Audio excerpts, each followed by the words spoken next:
pauwi na po. Kaso lang kanina po hindi naputol po yung pag-vlog ko kanina. Kasi yung cellphone ko po naghahang. Hindi ko na po mabuksan kaya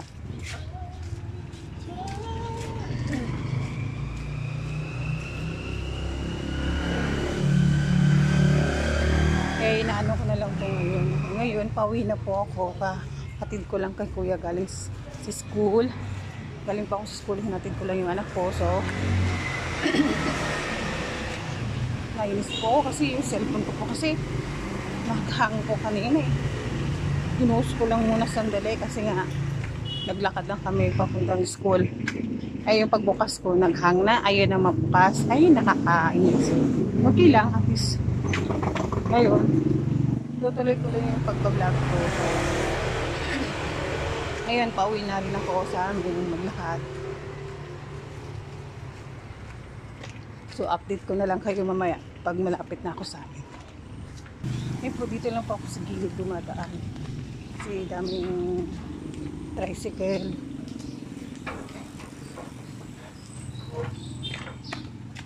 Daming tricycle na sasakyan. Kaya dito mula ako sa gilid na dumadaan. Para safe din.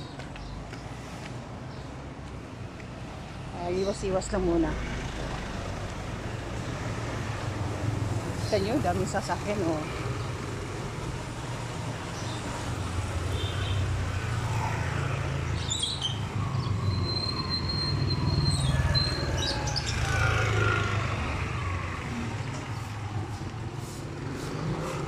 Dito lang muna.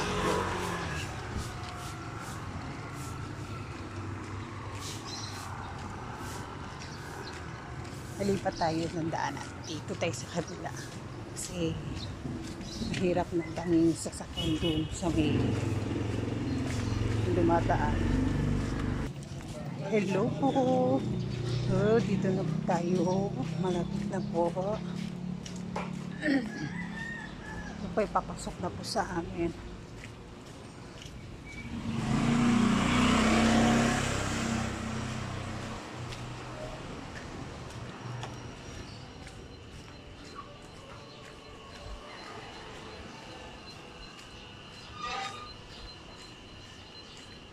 Nainis lang po kasi ako kanina kasi piniplay ko po.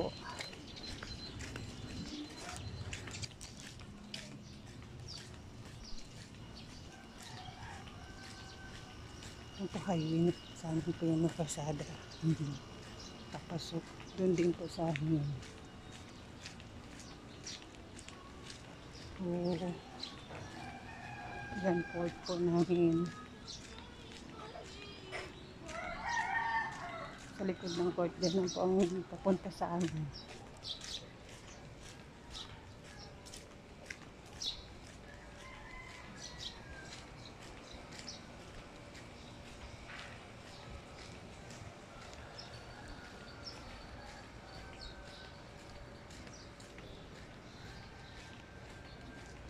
Ano po? Tahimik dito ba?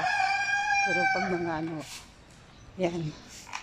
May laro po yan dito. Yung na kami. Lakad lang po kahit konti. Exercise po yan tuwing umaga. Mag-exercise tuwing umaga. Kaya kailangan ko na rin magbilis maglakad kasi may maliit pa kasi ako doon sa bahay. Naghihintay. Binibigyan lang na yun ng hotdog. Kumakain siya ng hotdog. Hilig kumain ng hotdog.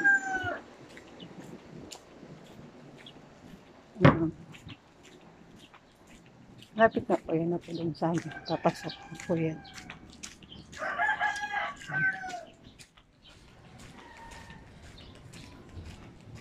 Mga kapitbahay ko na po yan dyan.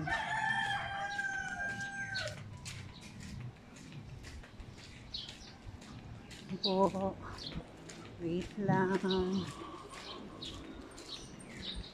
May aso, wait lang.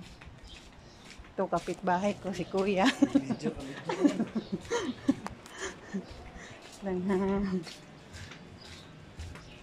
Ay, dito na po sa amin. Lapit na po ako. Papasok na po. So, see you next time sa aking pagbablog. At maraming salamat. Nandito na po ako sa amin. Bye-bye. See you next vlog. Subscribe and like po sa vlog ko. Bye-bye.